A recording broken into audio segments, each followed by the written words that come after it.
Monday, March 22nd, brought to you by East West Rental, IT&E carrier from Aircon, babies. Good morning. And IT&E, it's 9:33. Let's head into the K-Wave News Zoom room where we have, boy, her ears must have been burning last week. The Chief Procurement Officer for the entire government of Guam, Claudia Acfalle. Good morning, Claudia. Good morning, Chris. Thanks for joining us via Zoom. How you doing so far? Good. And you? We're doing, pretty all right. We went a little Keaton last week looking at this list that you submitted to the legislature. This is 27 pages of sole source and emergency purchases, right? And can you kind of just give us a little background on why this list was submitted to the legislature and kind of what it contains? Okay, actually, Chris, this is not the first time that this report has been submitted to the legislature. It's actually required by statute.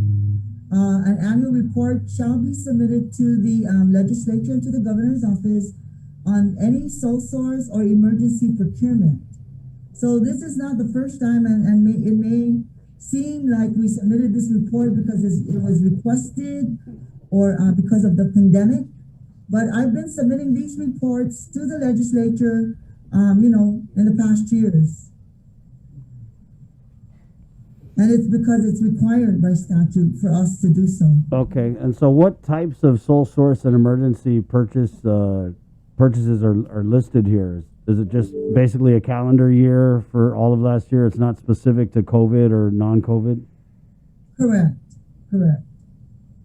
So on the sole source, if I may, on the sole source procurement, what GSA normally does is we issue out an annual advertisement, listing down all these sole source requirements that we encounter every year or by fiscal year based on the needs of the departments. Okay, for example, softwares, a lot of times with these softwares where it's built by a specific company, it becomes proprietary. After we issue out a bid, the successful bidder becomes holds the proprietorship of that software until such time that we again re-solicit for a new system. So what GSA does is we put out an advertisement listing down all these sole source requirements just to see, again, we're sourcing the market for the new fiscal year to see if there's a new company that, that establishes that can provide the same kind of service or that can provide, like, for example, parts for Caterpillar. Normally it's always Hawthorne or for specific types of equipment. So we put out a newspaper ad listing down all these services or parts that's required by the government that we actually procure via a sole source. And then we use that list to, if I'm going to exercise or select the method of a sole source, then we revert to that list because we did put out an advertisement informing, again, the various vendors out there, if they're interested, to please submit their show of interest to GSA. So then it'll alert GSA that this company is no longer the only company that can provide such services or parts to the government.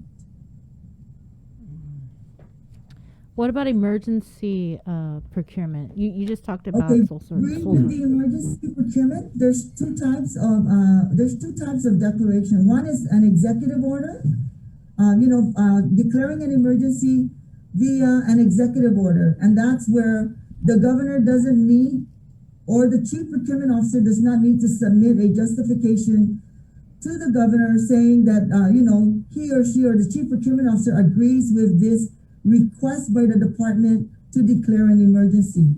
Okay, so an executive order is approved by the governor on their own. So a declaration of emergency, what happens is the department submits their request or their justification to the chief procurement officer, and then it will be deemed by me or by the chief procurement officer whether it's really an emergency or not.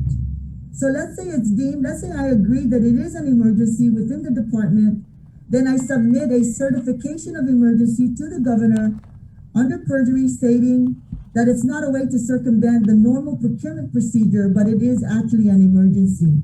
So, Claudia, And just to give you an insight is not all the time the departments submit a request for an emergency for GSA to submit a certification to the governor. Is it always yes?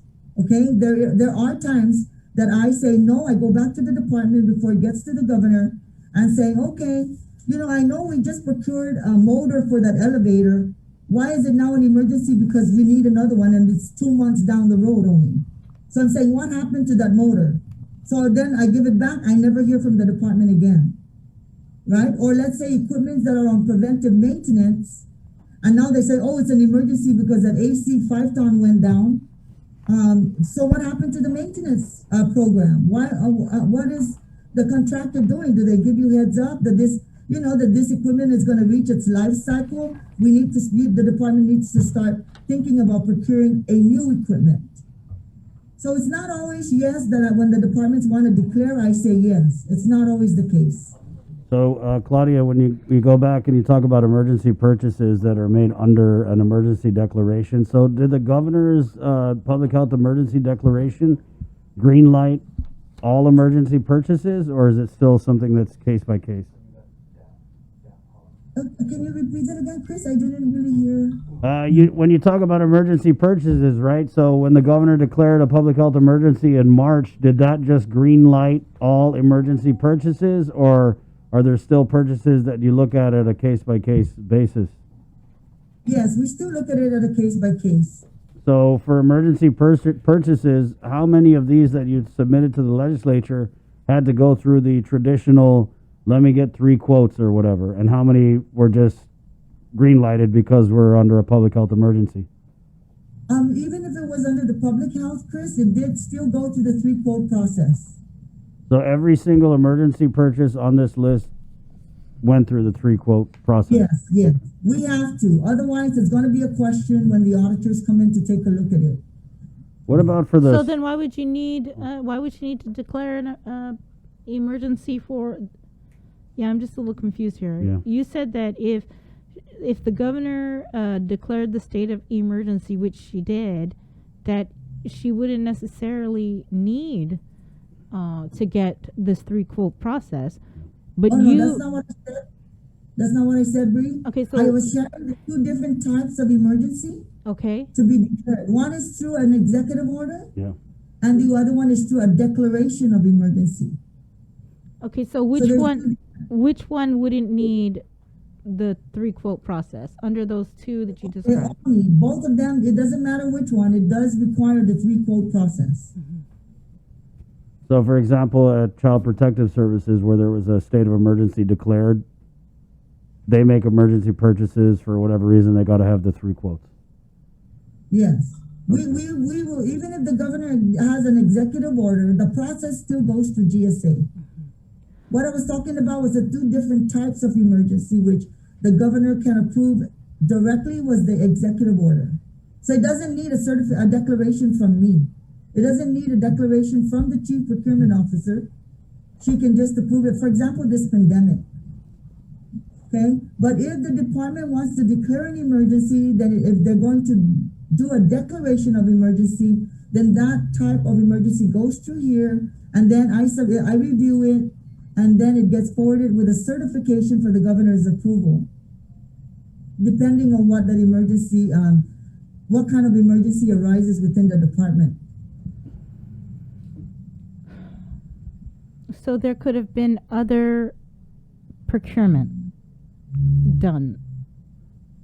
The procurement will still be handled here. It doesn't matter if it's an EO or the declaration. Okay. Got it. So how many other small purchases under $10,000 were made not under emergency procurement or contracts? I'm gonna have to go back because there's a lot, Chris. Well, you did mention something about, you basically having a say in all of this, right?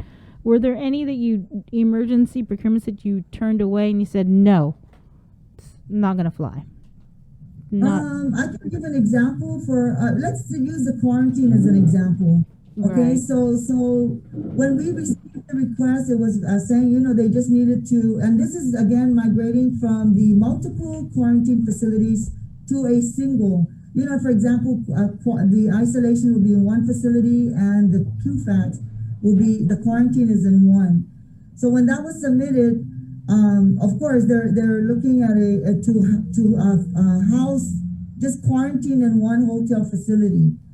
So the first thing that comes to mind is, okay, if we're going to look at these facilities that have, let's say, 600 rooms, I am not going to approve 600 rooms if I don't even take a look at historical data. For example, on the multiple units, what was the highest peak we reached? In other words, what was the highest number of rooms did we use? So if it was less than 300, or let's say we give a cap of 300, and then we're going to go to a hotel that came in the lowest or that wants to participate, and now they have 600 rooms. So of course I get with the department and I'm saying, no, I don't think I'm going to approve a 600 room capacity. I'm going to say, based on historical data, this is the way we're going to issue out our request for quotation. Okay, or this is the way we're going to cap it to the vendors. If they're amenable to that, then okay, we're good. But if not, then we will not go for 600 rooms, so that we can pay for unoccupied rooms up to 600 when the historical data shows us that we didn't even reach 300. So of course I still have to, evaluate the situation. So in that case, we didn't authorize the 6, we only capped it at 300 based on historical data. Since this report has come out, have you spoken with any of the senators?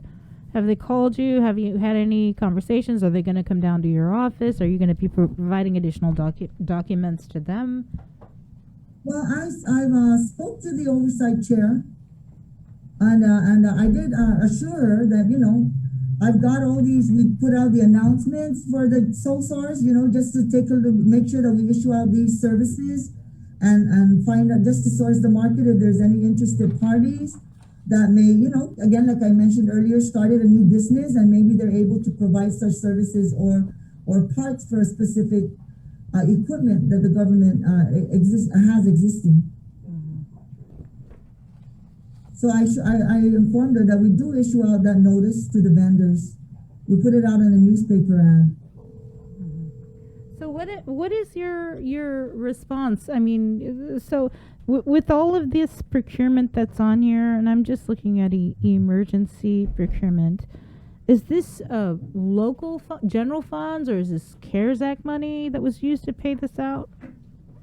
Bree, with GSA, when we receive the request, the certification of those funds has to have taken place.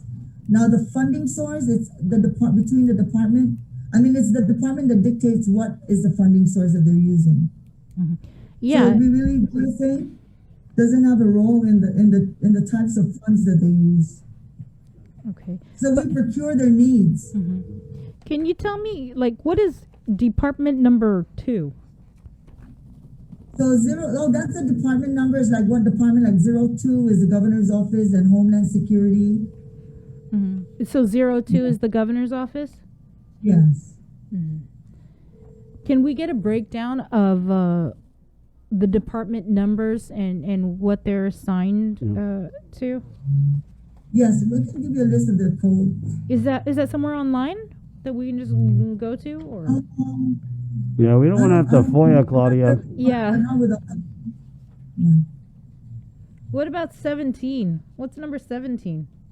17 is public health, Department of Public Health. Well, what was up with all the furniture purchases, Claudia? Because I get what you're saying, that there's a whole process, right? But I think to the public, that doesn't mean anything if we're buying, a boat-shaped conference table or whatever. It doesn't matter if you get 3 quotes. It doesn't matter if you follow the process. If at the end of the day, the public feels like these purchases are just kind of out of line.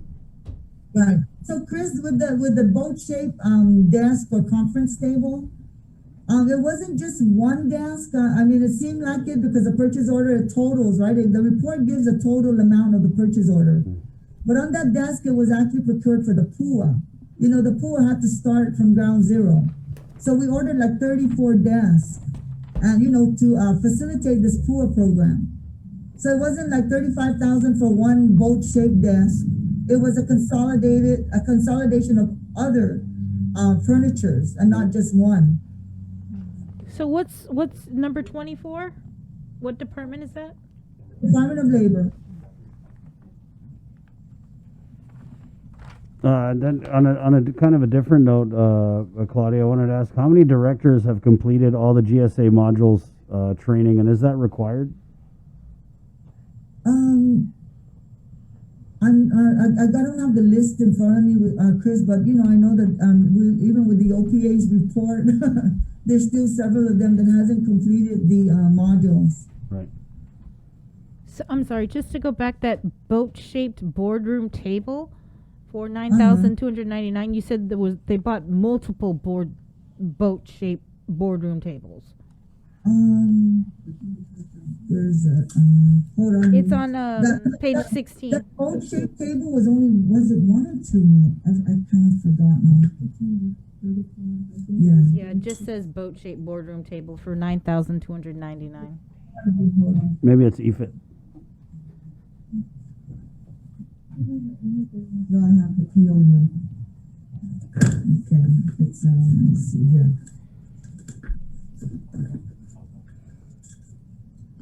So we could have gotten a whole lot of plastic, fold out. We do the rectangular folding ones. Read that table, that boat-shaped table was one. We only bought one at 2,000, at 2,829. But I think with that it wasn't even delivered, right, Anita? No, it was canceled. And that was also canceled. It wasn't delivered. So when you say it's canceled, so they cut the PO and it says purchase amount $9,299. Are you saying that was not paid out, or it was paid? No, that wasn't paid out. That wasn't paid out. And then the 9,000 wasn't only for the desk, the table, Bree. It also included the chairs, like 14 chairs, together with that conference table. So then, okay, let me ask you about Cliff Hotel. Then the $150,000 worth of purchase orders, was that not paid out? Well, with the hotels it's different, because if they have an invoice, then of course we have to pay out because it was utilized. Mm-hmm. In this case, because the equipments were not delivered, then there is no payment. We canceled it. Mm-hmm. So then, out of this total $28 million, is there a breakdown on how much was not paid out? Out of all these purchase orders and this 27-page worth of documents? It's I guess it's a different, because payments are handled by accounting, not us. Because the legislature and anybody else that pulls this up on their website is thinking, holy mac, we paid $28,000 in emergency procurement and sole source procurement, but now you're saying, oh well, some of that's not even paid out. Right. It doesn't necessarily mean it's paid out. It's just a purchase order. It's a contract. But of course, if the vendor doesn't fulfill the order, then they're not going to get paid. Mm-hmm. So how many of these are not paid? Can we get the list for that? I mean, you would have to request that from payables. From who's that? DOA? Mm-hmm. Do we have to make 20? Do we have to make a request for every single one? Mm-hmm. I guess. Or maybe the law should be clarified on providing a list of purchase orders that were Yeah, it paid kind of out. seems that way, Claudia, because it's just like you dump all this information on the senators, and I mean, we don't know which was paid, which was not. There's little to no information, causing the public to just question this whole process. Mm-hmm. So what is sure, Chris? I mean, I'm sure that if you question it, and again, whatever you guys get out of it, that it should clear the minds of the public. right? Because just like with me, I mean, I'm comfortable. The public can come in, review our records, so that if they want to have a better understanding of the process, then they're invited. They're welcome to anytime. So just for clarity, one more time, this Mhm. 27 pages worth of documents that say purchase orders for emergency procurement and sole source procurement. The totals that are listed here, I think it was 16 and another 12 or 13 for both categories. You're saying that it doesn't mean that all of this was paid. Correct. And we would have to go to the Department of Administration to figure out, well, how much was paid. Correct. Okay. So what is your reaction to Senator Moylan? He has introduced legislation to change and amend the law from this annual reporting requirement to making it monthly. It's not a problem. We can print out those reports and get it even if they want it weekly. We're ready. Okay. Uh, And again, as I had asked you last week, that you have everything to justify that this 3-quote process was met. There was no funny business, no awarding to friends and family of the administration for these purchase orders. I can raise my hand and attest to that, Bree, anytime. Because I'm not the person that allows people to hold my hand to sign anything. I mean, I have to take full responsibility on my fiduciary responsibility, and it doesn't matter what political arena, I do not allow them to hold my pen for me. If I disagree, take it on somewhere else. That's my position, and it has always been. what with this Do On Worldwide? So this company Do On Worldwide, I know they're tight with Lou and Josh, but when you Google it, it says they're like a seafood wholesaler. But in here they're getting paid like I saw $100,000, $52,000 anytime the emergency was extended. They're making money. So what kind of company is that, and what kind of service are we paying this Do On Worldwide for? Yes, do on. Yeah, right. I know that one of the guys is a GITA board member, so that's what we mean by friends and family, folks. Mm-hmm. Well, Chris, we with the D1, they participated on. We did the 3-quote process again. They came in the lowest on the for the safe haven, and that's how we actually awarded them. Safe? You mean Global Dorm? What was that? Which one's Safe Haven, Bree? It's Global Dorms, Operations Safe Haven, Yes, right? yes. It's the Oh, okay. homeless shelter. Oh, okay. So they're Yeah. they're the homeless shelter. They're the company. Yes. Okay. Now, what about the other one that we saw was data management resources? A lot of payouts to these guys. What type of service are we paying for with data management resources? Data management. Okay, those are software services like maintenance, Chris. And again, I think with that one there that you're talking about was under the emergency or the sole source. Again, with DMR, they are the ones who won the solicitation for the request for proposal for this tax e-filing or something like that. So they become the proprietary company to enhance that system. So that's what that is for. Do you know offhand how much total we paid a DMR?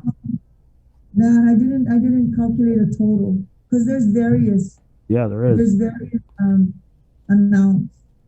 Like on October 2nd, 19th, and 10th, we have 21 grand, 74 grand, 12 grand, 69 grand, 34 grand, 76 grand, 208 grand, 78 grand. What's boo la la la la?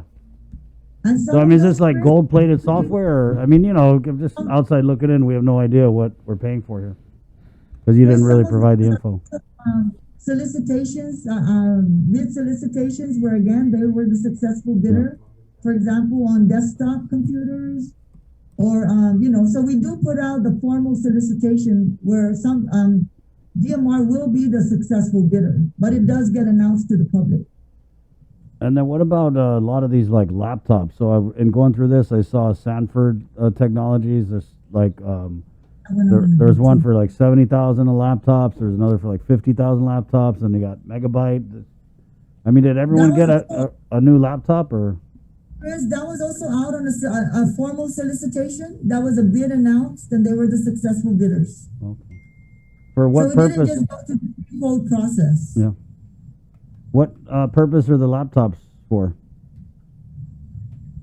What was that? What purpose were the laptops for? I mean, there's a lot of laptops. Is it all the same agency, maybe? Yeah. No, I'm asking. I don't know. Do you know? I think majority of that were either purchase. Again, it had something to do with the health emergency, Chris. Mm-hmm. Okay. Yes. Yes. Have you been contacted by your oversight chair about the possibility of? Yes. Yeah, she did. Okay, sorry. Did Senator Perez give you a tentative date on when she may be calling an oversight? No. Oh. Okay. Well, for me, if I could just get just a breakdown of the agencies, these department numbers, that would be nice, just to see what agencies were purchasing, what. Yeah. I mean, do we have to FOIA it, Claudia, or what? We received it, Chris, so we're currently working on it. And I think there was some clarification I asked the girls because it didn't indicate like what time period. Yeah. So did you want us to go way back to 1985? I don't know. So, we just wanted to see what periods did you need? Yeah. Because it just left it open. I guess because I was referring to this report. My bad, though. You're right. You got to. That's how it is, guys. You have to be really specific. Yeah. Very specific, because they don't want to give the information on their own. It is what it is. They don't. I mean, government-wide, we hear transparency, transparency, transparency. But if you don't, you basically have to be a lawyer to ask for information that the public owns. This is our information. But if you don't put, very, very definitive, legal language in this FOIA, then, I mean, they're just going to get away with it. So, yeah, I guess just for last year. That's really not us. It's just, again, the reason why I asked them to ask, because then if we're going to go back to the 80s, then I'm going to have to request for an extension. Yeah. Okay, because the FOIA is only 4 days. I know. So if you want it way back yonder, then I'm going to have to request for an extension. Right on. Because of the amount of time it's going to take me to retrieve those documents. Right. I got it. It's not the unique language. Okay, At least not with GSA. Well, I didn't send a sunshine, but just asking about the department number breakdowns. Can I get that without a FOIA, or? I'm sure I can give that to you, Bree. Yeah, it's just How come I got a FOIA and she doesn't have to FOIA? No, because this is not. I'm sure they have a list. Like what is department number 2? Right. What is department number 30? Right. Hungry lot, Chris. I know. Help me out here. Why I'm are you trying to help you out. Like, no way. She got it. Dang, dude. I just want to get stuff without having to FOIA. It's the people's information, Claudia. Okay. Correct, and that's why we're up and out and we're ready to roll it out. All right, Claudia. Should we expect any other reports coming out? Not till December, January next year for this, unless the Moylan bill passes, and then we'll have to comply. But then we'll be seeing you a lot more. Mm-hmm. All right. Thank you, Claudia. Anything else you wanted to say? Yeah. That'll be all. I'm good. You're good. What would you say, I guess, to the public who looks at this thing and they just see, question marks? Right. Well, for the public, Chris, I just want to assure the public that they're welcome to come in anytime. They have the rights to come in anytime just to view our records. Like I say, when in doubt, ask so that you can, you don't have to live with that stress, living within yourself. It's best to ask the question, come in and take a look, and just to make sure that we, as public servants, are doing what we're supposed to be doing. So our doors are open. They can come in anytime. Thank you, Claudia. Appreciate that. Claudia. Okay. Thank you. Okay. Okay, you Bye. too. There you go. That's the Chief Procurement Officer of the Government of Guam, Claudia Acfalle. Says everything's on the up and up. that she's following the processes, and bring it on with your oversight hearing. And so this Even list, if you want monthly reports, she said she's ready. she said she could do weekly. There you go. Right, but if it's going to be weekly, I hope it's not weekly like this, where it's incomplete. You don't know what was paid, what wasn't, what department, what